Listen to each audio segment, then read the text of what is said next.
There are a lot of big issues impacting tech companies. Michael Beckerman is president and CEO of the Internet Association, which represents all of the major players in tech, including Google, Facebook, and Twitter. And I know Michael, he's here with us in the studio. You've been following the hearings in Washington, the tech companies testifying before Congress. We just had this story about Twitter. More bad news. You know, what is the responsibility of these companies when it comes to these issues, and why did it take so long for them to realize this? I mean, first of all, it is an incredibly serious issue, and it's one that the companies are addressing and have come forward to address. But really what we're talking about is foreign espionage, and it's incumbent on all of us to work together to make sure that foreign actors are not able to influence elections or meddle in our political system. And it's something that our companies are working on, but it's not a simple issue. You also have free speech, and be able to figure out what is fake and what is real is not always that simple.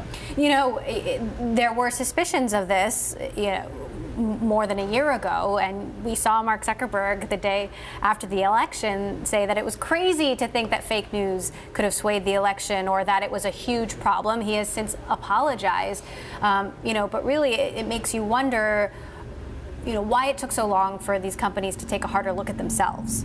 Well, we're certainly doing it now. I think it's clear that companies are taking it seriously and are putting pieces in place to make sure this does not happen again. What about when it comes to terrorist content? We know that these companies are taking additional steps to handle terrorist content online. They are joining together in order to battle terrorist content, and yet this is another huge problem on these platforms. It's another issue. Again, the companies are working together very closely to identify and remove content, often even before it comes up. But again, it's another gray area between, you could take a video that maybe is being played on Bloomberg, but also being used by a terrorist organization to recruit. To be able to determine the difference between the two is not always that simple, but it's one that our companies are working on every single day, dedicating engineers and a lot of time. So I'm curious what your thoughts are on the FCC being poised to roll back net neutrality protections. We heard from Tom Wheeler, former chair of the FCC, joined us on our show. Take a listen to what he had to say. What we're seeing here is the cableization of the internet. If you like your cable company and the way in which they choose which channels you can see and the way in which they continue increasing their prices, you're going to love what happens under this repeal, because suddenly the people making the rules are the networks. Now, we also have this statement from Ajit Pai, the chair of the FCC now, who says they might cloak their advocacy in the public interest, but the real interest of these internet giants is in using the regulatory process to cement their dominance in the internet economy. When it comes to a free and open internet, Twitter is part of the problem. The company has a viewpoint and uses that viewpoint to discriminate. What's your response? Well, I think Chairman Wheeler said it perfectly, and I strongly disagree with Chairman Pai.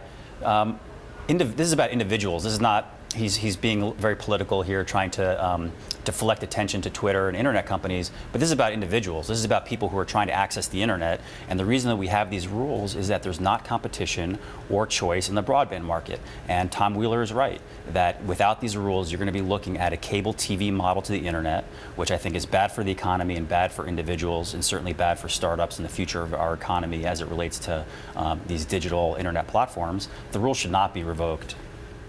By all accounts, the rules will be revoked. Yeah.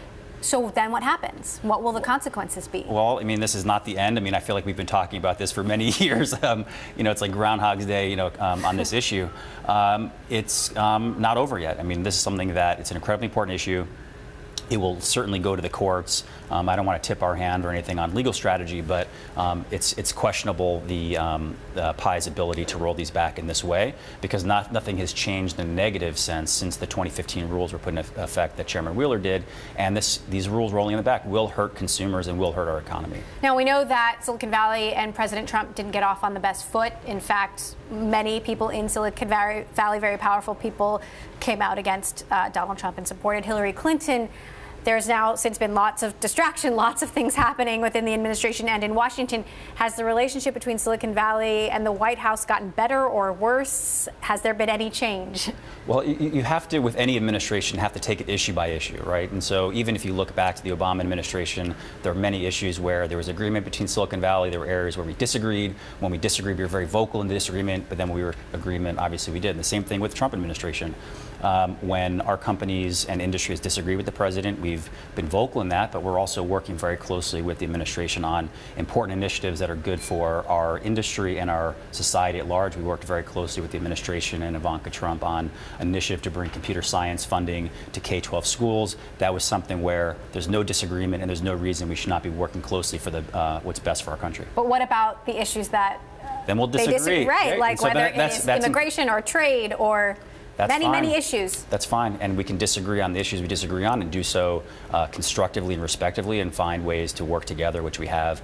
Trade is an issue that we are working closely with the administration, and we do think we can make progress on updates to NAFTA that would be good for the digital economy. But you have to take every issue individually, just like we did under Obama. We'll do the same thing under Trump, and that's just the way it goes.